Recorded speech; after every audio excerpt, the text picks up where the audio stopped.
Heirloom sewing. I knew nothing about it until our family took a trip to Nashville when my daughter was, I would say about 2 or 3.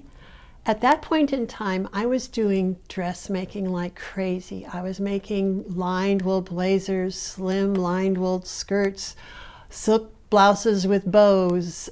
And very honestly, as much as I loved sewing, I was bored because the only part of creativity was working with my client to put together fabric that I was selling for my home at the time and pattern with the client because I was into color analysis and all that. But after that, I just felt like a machine and it wasn't fun anymore. But God had something waiting for me, and that was called heirloom sewing. Let me show you all about it because it might just be the infusion that you need to help you love a creative type of sewing the way it did for me. Heirloom sewing is all about recreating a very feminine look with very fine fabrics and fine laces. You would really see it in the Victorian era where women had high neck blouses and lace, beautiful chemise type nightgowns, that kind of thing. There is a place for it even in today's world because it certainly makes a lady or a little girl feel very feminine and very special. This is a collar that I made and saved for my daughter. She wore this over a pink velveteen dress. It has her initial in it here for her name, Carmen. I did all this fine embroidery. There's little bullion roses. The ribbon is shadow work embroidery, which means that the color of the thread is worked on the back so that it creates just a vague shadow inside. But I actually made this whole collar. This is linen. Right here you have a straight edge lace that I made curve. I did this row of hem stitching. I'll show you how to do that.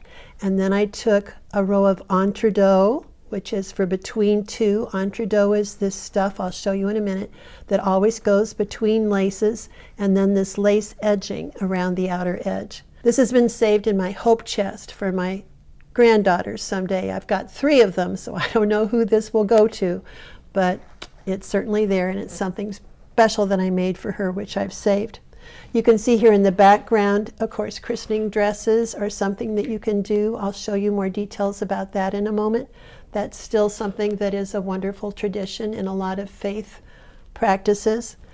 And a ring bearer pillow. This was a class at my shop that really helped the women learn how to do all the different parts of heirloom sewing. Here we're attaching lace edging, where you have a straight edge and a scalloped edge to fabric. Again, more hem stitching. This gathered row here is called puffing. We've got beading, which is an insertion, which is straight across both edges with the ribbon going through. Here's where I have shaped the lace, done a little embroidery to make rosebuds, a little buttonhole stitch here, pin tucks. This pillow just had everything on it, so that's something that you could do with everything that I'm going to teach you in this video. First thing we have to do is to furthermore identify laces. Most of these laces are all imported, and sadly I can't tell you that you can go to your local Joann or Hobby Lobby and find anything like these. These are really fine 100% cotton laces. In this case, the shiny is rayon. You might find that. Here's Battenberg. This is a Swiss heirloom insertion, so it's made in Switzerland on wonderful machines. So it's an insertion because both edges are straight. This is an edging where one edge is straight and one edge is scalloped. This was very wide. You see, this would go around the bottom of a skirt. Here again is Swiss insertion. So I say Swiss because it's on cotton. This is Swiss beading, Swiss edging, and then down here we have tatting. You might find these at estate sales. So there's tatted insertion, tatted edging, and this is just a little cotton edging. Now this is something you might find at the chain store. I haven't looked for it recently. This is usually cream colored. It's a Cluny lace. Now this rayon Jessica McClintock type lace you might find, and in some fine linens you will find Battenberg, where it's been a tape that's been shaped and then these stitches done through there. It's done by machine, but it can also be done by hand. That defines for you some of the imported laces. Here's some more. As I told Sandra, I found all this stuff in my garage. I'm going to do this video and then it's not going to get saved any longer. Okay, so imported laces. Look at this row of holes. This is called entredeux, E-N-T-R-E-D-E-U-X, which is French for between two. It comes regular widths like this or wider, or this is actually entredeux beading. So you see it has entredeux at both long edges of it, and then you could feed your ribbon through there. Here is French laces. All of these are very fine, generally 90% cotton, 10% nylon. So again, we have beading where you feed the ribbon through, which is always a double-faced satin ribbon. Insertion, so you see two straight edges, French insertion, French, this is a Moline hand-clipped edging, and then a French edging. There's one big manufacturer of these laces that I purchased from when I had my shop, Capitol, C-A-P-I-T-O-L. Very honestly, I looked them up on the internet and I could not for sure determine if they were selling to the public or not.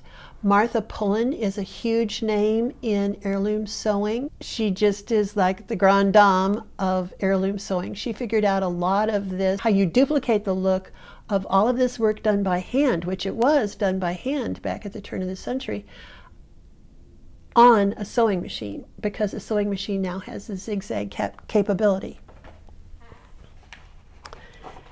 If you compare this to this, do you see a difference? This is what's commonly available. So this is generally nylon or polyester, but again, you've got edging and insertion and edging. You may or may not find some entredeux. You'd probably have to do some online shopping to find any of these. But here is an edging attached to an insertion beading. But if you look close at this and you look close at the Swiss stuff, this just looks kind of like garbage compared to that. And here's another insertion beading with a little edging put along there. You can do the same techniques on the chain store type lace, and I'll show you that. Speaking of basic techniques, here is what they are. We can do flat lace to flat fabric. I'll show you how to do that. You can also make straight edging curve, and you can make insertion curve. Now, only on the really good stuff do we have the threads and the very edges that you can pull up to make the insertions and the edgings actually gather and curve. Let's get started on exactly how you do some of this. You're using very, very lightweight batiste type fabric. One of the big names was Nylona. Very lightweight fabrics, generally 100% cotton. Imperial batiste was a wonderful fabric that was a blend of cotton and polyester, which then you wouldn't have to iron quite as much. Here you see we've got flat fabric to entredeux to insertion to insertion. So what I realized was that I could make fabric out of fabric and edgings, and to me that was just a glorious thing. It was totally different from wool skirts and blazers. It was delicate, it was pretty, and I was being creative by putting things together. I could decide what goes where. I could decide I wanted decorative stitches at the top with some puffing at the bottom, and I'd put the gathered edging for the neck. I could just decide all that. So it was just a very freeing, wonderful, creative, new way of sewing for me. In fact, I actually came up with my own bonnet. This was my very first pattern, Londa's heirloom bonnet. See, it's all these combinations of different laces and things. Londa's Elegant Creations. That's how my store opened in 1990. All right, let's see how we do this. Since you're working on very lightweight fabric, you have to use thread that's very lightweight as well. 100% cotton thread. And let me just show you. This is a 60 weight thread. So let's say that regular sewing thread is 50 weight. And we're speaking cotton here. This is 60 weight. So on thread, the higher the number, the skinnier the thread. And if your fabric is made out of skinny threads, then you would also want to sew it with skinny threads, right? So that's 60 weight cotton thread. Here we have 80 weight cotton thread. So you can imagine how fine this is. It's very, very fine. Very thin.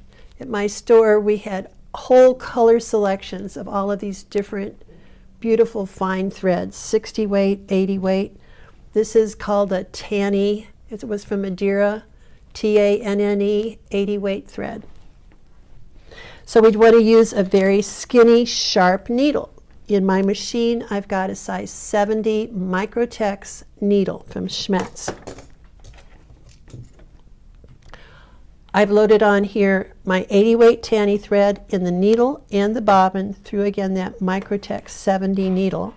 And what I'm going to show you here is how we can apply, using a zigzag stitch, this edging to this fabric so that it just looks wonderful. I do remember when our daughter was a baby, I got a glimpse into this because I was given a day gown that was made by my husband's cousin who lived in Florida. She had a little girl and she got into heirloom sewing, and I remember just inspecting that teeny little lace edging around the sleeves of my daughter's day gown, thinking, how did she do that?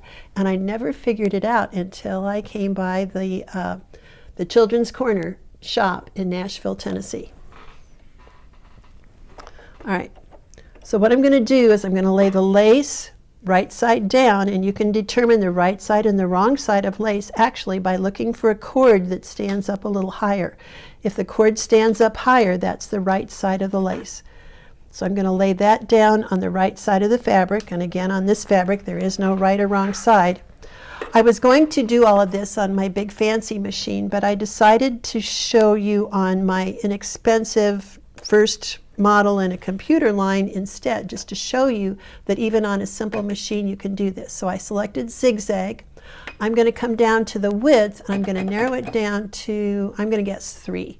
And for the length, I'm going to make it much shorter, maybe about 1. Now those are just some guesses on my part.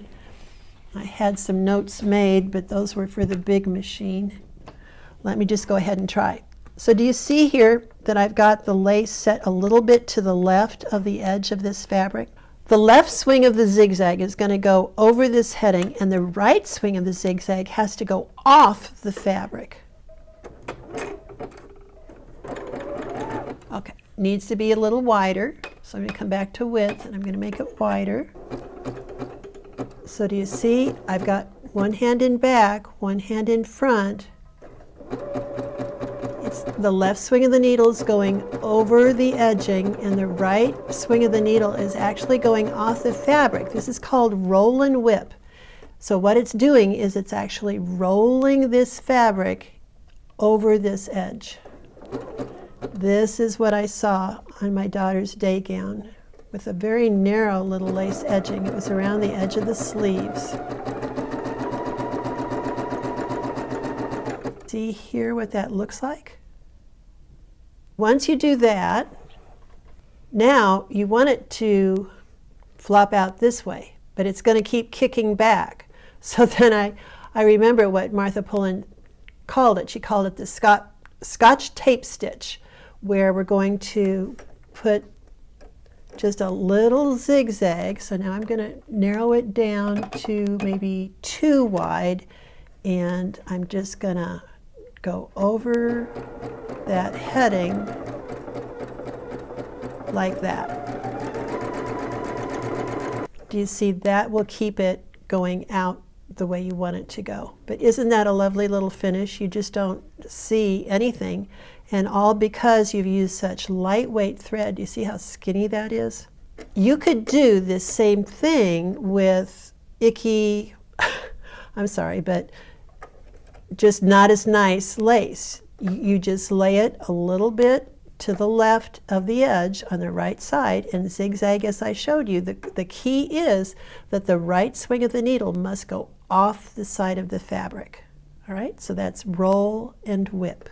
Next, I'm going to put in a wing needle. This happens to be a size 120. They come 100 and 120. Do you see? It's got wings on it, and the purpose of this needle is to do a hem stitch. Here on the stitches, can you see these, Sandra? I've already looked, but this stitch number 40 right here is the hem stitch. So I'm going to select stitch 40. So I go to stitch selector, and I'm going to go stitch 40. All right. On the machine, I have installed that size 120 wing needle. Weight fabric, my insertion, and I've got a layer of Solvay, which is this plastic stuff which is going to wash away.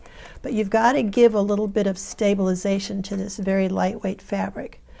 Now watch what happens. It's going to stitch repeatedly in the holes, and it's going to make holes because I've got a big fat needle and very skinny thread.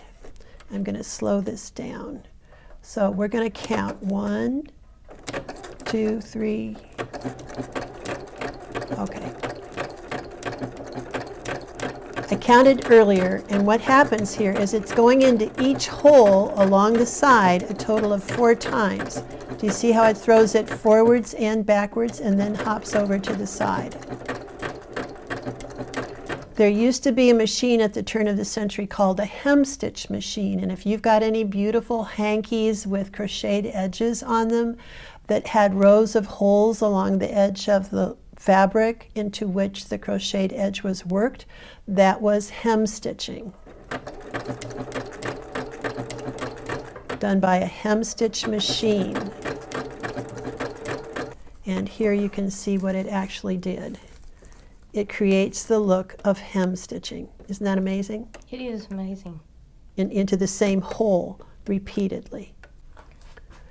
This was a class project as well. We were making a pretty little hanky for, a bride to carry at a wedding. But you can see the row of hem stitching along both sides of the insertion and then the edging. Mitered at the corners. We use a lot of spray starch in heirloom sewing to give the fabric some body, so all the time you would be spray starching the lace and the fabric before you did the sewing on it. I neglected to tell you that earlier. But you see, even an entry-level computerized machine with the proper threads, the proper laces, and the proper needles can duplicate that look of the turn of the century, that Victorian era. I do have an heirloom sewing guide that I put together, and I have a whole stack of these. I probably should make it into a PDF as well. I paid a lot of money for these illustrations to be done. So look for the link to that down in the description here, and I'll be selling this on my website, my Heirloom Sewing Guide, for doing everything that I just showed you, plus a lot more. I also put together a lot of my leftovers. I'm not going to be doing heirloom sewing anymore. So these are a bunch of laces. I've got the picture all there. It's on my website in closeouts. It's my heirloom sewing packet. It includes the heirloom sewing guide, and it's just $50. These were just wonderful laces and fabrics that I'm not going to use, so first person to get to it, $50 for the heirloom packet. Let's now look closely at my christening gown. To me, this is just a feast for the eyes. Now, can that zoom in on these? Yes. Yeah, okay. You see right here, that was just a decorative stitch with shiny thread. This was a decorative stitch on my sewing machine, so I just alternated those stitches. And then between here, here, and here, I decided, making samples, how I was creating this fabric out of stitches on my sewing machine. In this row, I did part of it with a wing needle, I think, right down here in the middle. It's been a long time, it's hard to remember. But this is silk ribbon threaded through there. Do you see, for some dimension? Here we've got the entredeaux, which I didn't show you, but that's in the packet and it's on the Heirloom Sewing Guide. A row of puffing, which is just gathered at both edges, and a little bias up here at the neck. On my christening gown, I didn't want the lace standing up because I thought that would infuriate a little baby. I wanted it going down with a nice soft area there. But look at the skirt. Here on the skirt, do you see I did little pin tucks, 5 little pin tucks. So I folded the fabric and stitched close to the fold. Folded the fabric and stitched close to the fold. Then again, one of those stitches that I showed you at the top with the silk ribbon pulled through, and at the very hem we've got the roll and whipped fabric, and then I went back and did a row of hem stitching along the edge. Isn't that delightful? I don't need this any longer. It's been stored for quite a while. Let me show you some of the faults on it. There is a little bit of dark here and here, and there's a little discolored area. It's just a little, it's barely yellow somewhere in here. But this is also going to go up in the closeouts on my website because I don't need it any longer. Even with those few little faults, I think it'd be a lovely garment for a christening for a very special little girl or boy.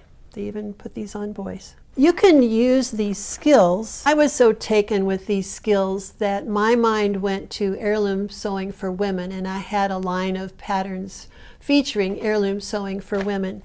And here, just on some patterns from Vogue, I did some sketching and writing and thinking, how could I use these elements to make a woman's garments just very special? Do you see you could do some pin tucks and some decorative stitching horizontally here in the front of a shirt, just a big white shirt. You could do the entredot or wing needle stitching here. You could add lace at the neckline. You could do something at the cuffs. Just the bands themselves. You could use those decorative stitches on your sewing machine. You could do shadow work embroidery by hand on those bands, or machine embroidery here around the hem of a skirt. If you had really nice slim hips and really cute legs, I think that would be lovely. I would repeat that then at the bottom of the sleeves.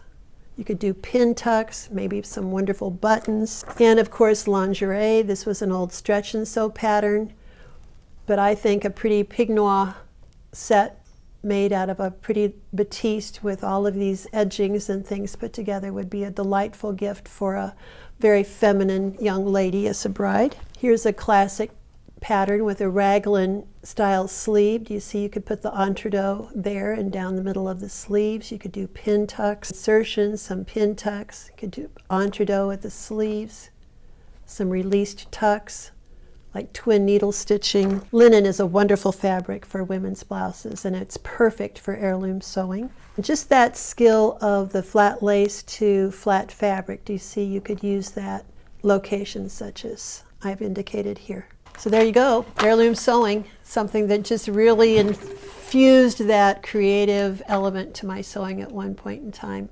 I loved it. It saved my sewing, and I've spent lots of delightful hours doing it for my little girl and then teaching women. So I hope you give it a try.